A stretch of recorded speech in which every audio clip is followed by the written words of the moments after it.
Jaywan reporting live from Lake Mead tonight. Before water gets there, it flows more than 300 miles down the Colorado River from Lake Powell, which is a 4.5-hour drive from Las Vegas. Now, the reservoir is the second largest in the country behind Mead. I took a trip there for our Power of Water coverage and got a look at some of the changes that have been forced by the drought. But people tell me they remain optimistic. It's changed a lot. We had to do what we had to do. Kind of got to just work with what we got. It's still beautiful even though the water's down. There still is plenty of water. It's just the access issues. For people like Max Lapicas, Lake Powell is a part of their everyday life. Right now we're at Antelope Point, public boat ramp, and it's another 50 feet, 60 feet down. He owns Lake Powell paddle boards and kayaks out of Page, Arizona. But this is where we have to launch and bring the kayaks up and down. Due to the low water level, their customers now have to hike down a hill. Literally built this path by hand. It's a long trek after a hard day of kayaking. I mean, do you give people a heads up, obviously, that yeah. That's what they have to do? Yeah, of course. They bought a boat to now bring the kayaks to this point. He says the fuel adds up. So, that's $600, $700 every 10 or 12 days that we used to not have to pay. He says they had to make adjustments like many other businesses had to do. Main email or phone call that we get is, "Oh, I saw there's low water. Can you even still kayak in Lake Powell?" Did you ever think it would get to this point? No, I don't think anybody really did. The lake and Glen Canyon Dam attracts millions of visitors a year. Starting to come back. I think it's turning the corner a little bit. Judy Franz is the executive director of the City of Page Chamber of Commerce. They help a number of tour businesses in town that rely on the lake. You can still maneuver your boats, your jet skis, your kayaks, anything else on that lake you want to go do. You just have to be really savvy about it and know what you're doing. She says visitation has taken a hit. The pandemic and lake levels are to blame. In 2017, the National Park Service reported 4.5 million visitors. In 2022, there were just over 2.8 million. I get calls all the time saying, the lake is dry, there's nothing there, we can't come. I'd say that's not true. She says the key has been promoting that the lake is open for business. She says many are optimistic with the above-average snowpack in the Rockies that will eventually melt into the river and lake. If the lake were to rise, how would that help? Well, what it'll do is it'll help with the dock situations down there because they're constantly now having to move the docks to accommodate. Just this past week, the lake has gone up a few feet, something many are talking about. The snowpack in the Rockies is decent. It's above average. What are your hopes in the coming months? I really hope that the water at least gets to this ramp. Lapicas says, like many others, they will continue to navigate the changing lake. But, I mean, you seem pretty optimistic. You kind of have to be. Hey, well, that's right. The situation is now over. According to Metro, that suspect has been taken into custody, and the woman involved in this who was taken inside of that room is now safe. Well, as you can imagine, this creating a big scene here at Caesars Palace. I'm going to go ahead and have our photojournalist zoom up to the tower where this all happened. You can see that window is still broken. We were told it's on the 21st floor. Now, that's where those items were being thrown down to the pool. And as you can imagine, for people down at the pool, they were worried about what this could have turned into. Oh, my God. Go, go, go.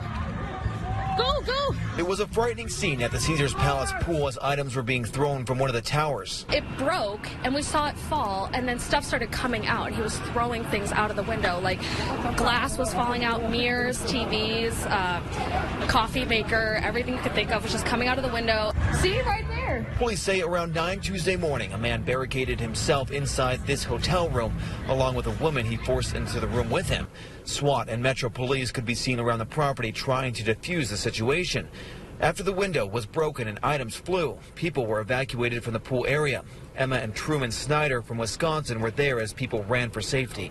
Well, at first I did think it was going to be a shooting, so my first instinct was to get behind a wall somewhere. For hours, people waited to find out what was happening. I mean, the information was all up in the air. Nobody really knew what was going on. We asked somebody who was working there what it was, and they said it was a domestic dispute. Around 3 in the afternoon, Metro said SWAT made entry inside of the hotel room and took the subject into custody, and the female was safe. Snyder says it wasn't what they were expecting on their Las Vegas vacation.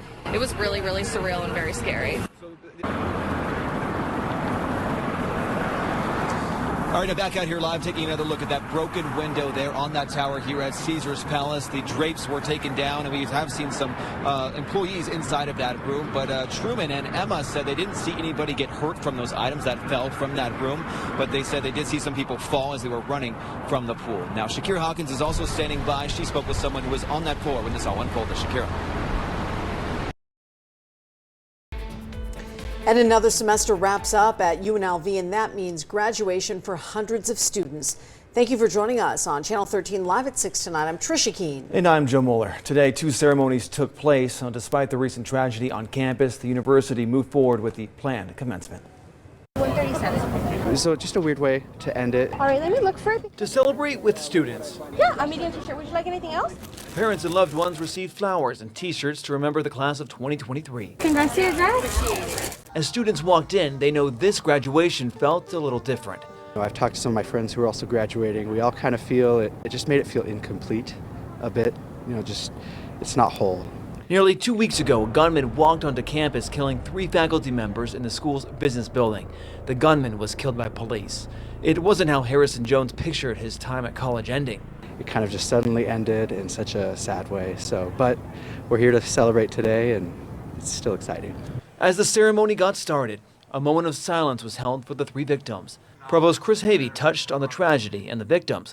Their legacy will be forever imprinted upon the fabric of our institution. In the face of such devastating event, it is challenging to find the right words to express the depth of our sorrow and the impact this has had on each and every one of us.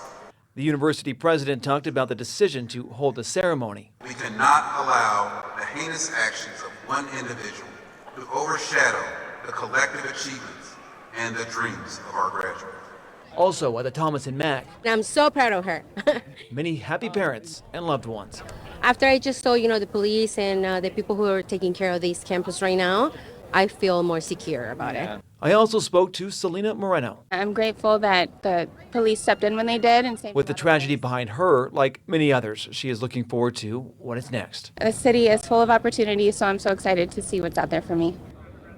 And for those students who did not feel comfortable walking at today's graduation, the university gave them the option to walk in May.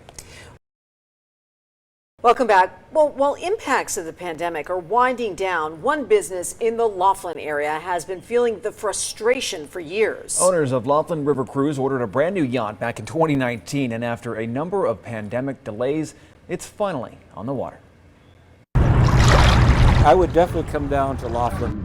People have their reasons for coming to Laughlin. Really like old Vegas used to be 20 years ago. James Kendrick from Kingman came out for a different reason this time. We're down here to visit the brand new boat here in Laughlin. This giant 96-foot commercial yacht is new to the Colorado River. It's just an unbelievable boat. Trevor Chodini is the captain and owner of the Grand Celebration. Let them have the horn. In this section of the Colorado River, this is going to be the nicest boat around here. They retired their previous boat, the Celebration. This yacht is docked at the Aquarius Resort and Casino in Laughlin, where passengers board for a cruise down the river. It's a very big mix of emotions. He says they have been waiting for this. Just before the pandemic, business was good, and they ordered the new yacht. But by 2020, Laughlin's tourism industry nearly shut down due to COVID-19. This river is what kept visitors coming. Talk about that and bouncing back from it and how it's been, and now having this. Yeah, it was pretty rough. So that's actually about the time that we were putting this boat into inception when the shutdown happened. So it was pretty rough on us, and that's why the boat was so delayed. We're 3 years behind schedule. This is actually one of my favorite parts. Trevor's wife, Bria, says there was a lot of uncertainty. Through the pandemic, yeah, you didn't know if you'd get to this point. I didn't know. I know it was tough. It was tough. Over 100 people down here for dinner. In total, the boat can fit 140 people. This is our bar area. On the scenic cruise, you'll learn about the history of Laughlin. At night, they offer a sunset dinner cruise. The day cruise is $15. The cruise season just got underway, and they can finally bring people aboard. There's nothing like this in this area. They hope this new modern yacht will attract people to Laughlin. That was our goal, 100%, was to get people here, get them into the casinos, get them down here. Why do you like coming to Laughlin? The weather. Kendrick says the new boat was another reason for him to make a visit. We'll probably bring other friends down here once we get familiar with the new boat.